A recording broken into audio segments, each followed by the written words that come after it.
Hey, I got a question in my Discord. Yeah, that's right. We have a Discord on Best of Us Investors, and as you can see here, I have a what I call Kerry's office, and there's all kinds of other places. Trent has an office. Mark has an office. We have the Platinum Live. We have a lot of, and then we have discussion groups about. And Julian wrote me. Actually, he wrote me yesterday morning, and I want to share with what he asked and what my response was. Julian wrote yesterday. Good morning, Kerry. I wanted to ask from the fundamental and long-term analysis the following: which corporations could be affected to a greater or lesser extent by what is happening to Supermicro? Which would be the most affected in the case of possible delisting of the company? Thank you. I wrote back to Julian. I was busy yesterday, had a doctor's appointment, so I wrote him this morning, and I basically said I think Dell will be the big winner if with the demise of SMCI, but I'm not ready to give up on SMCI.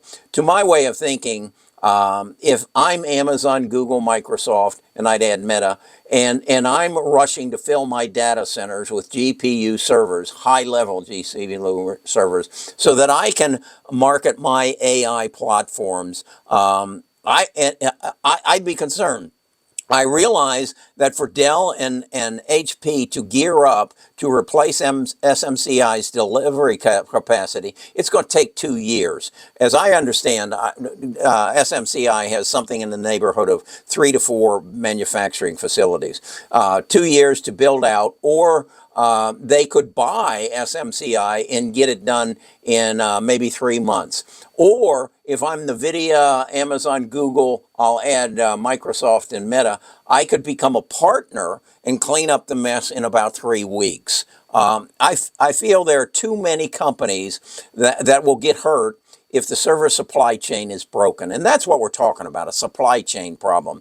SMCI is the global leader in high performance, high efficiency server technology. You can't replace that overnight as I see it.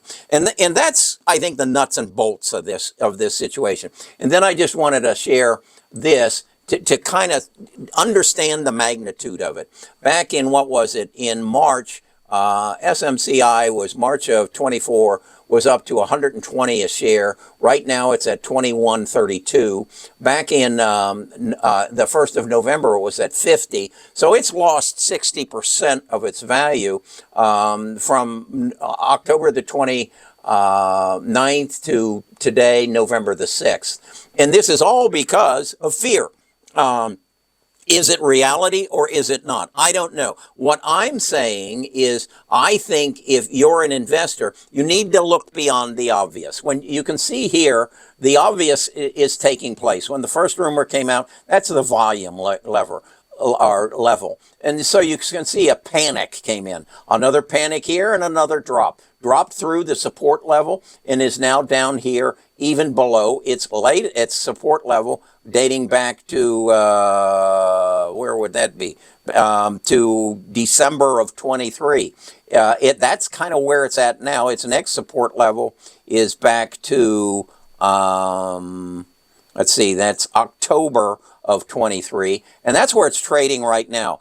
If it keeps going, the next step it's going to hit is somewhere around $9.63. That goes back to April of 23, and then the next step is at $7.47. So, is there some disaster here? You bet there is. But again, I want you to think back to the pandemic. Okay, stocks like McDonald's, like American Express, they just went boom, a straight down line, and it was because of panic. Now, is the reality the same? Is it because of the pandemic and everybody was stuck at home? Is McDonald's really worth or so much less? Is American Express, is Exxon Oil worth all that much, or is it being driven by panic? That's what you got to decide. And again, I would ask you, as I said in my response to Julian, put in line who's going to get hurt the most by this. put in line. And I'm sorry, but you're not in the line. The number one hurt is going to be Supermicro. Right behind them, and maybe even in front of them, is NVIDIA. Because if NVIDIA doesn't have someone who can assemble the water-cooled units, which I don't believe Dell or HP can do at this point, their business stops until somebody corrects this problem. The easiest way is for somebody to come in and say, hey, we'll stand behind SMCI's books, okay? Is it NVIDIA? Is it Google? Is it Amazon? Is it Microsoft? Is it Meta? I'm not sure, but I'll bet, I'd be willing to bet they're all on the phone discussing this. How are we going to solve this? It's not a server problem. The servers are there. The manufacturers, it's a supply chain problem. And if the SEC comes in and shuts, there's going to be more hurt than just you, I, and Charles and his team. No, this is not. This is a pandemic opportunity. What you've got to decide, is someone going to put a needle in the arm and correct it? And how long will it take? Go back to that chart. This is a pandemic from there to there. How long, if it's solved, how long will it take it to get back to 120? If it's solved, and I'm betting it's going to be solved, because I'm holding my 200 shares. I'm not going to put any more in it. I'm not going to go chase, or try to catch the falling knife. No, I'm going to stay with it, my 200 shares, and I'm going to keep having discussions with my tribe, with Julian and other people who are interested in grabbing an opportunity. Not a falling knife, but recognizing this is a supply chain problem, and it is far-reaching beyond SMCI.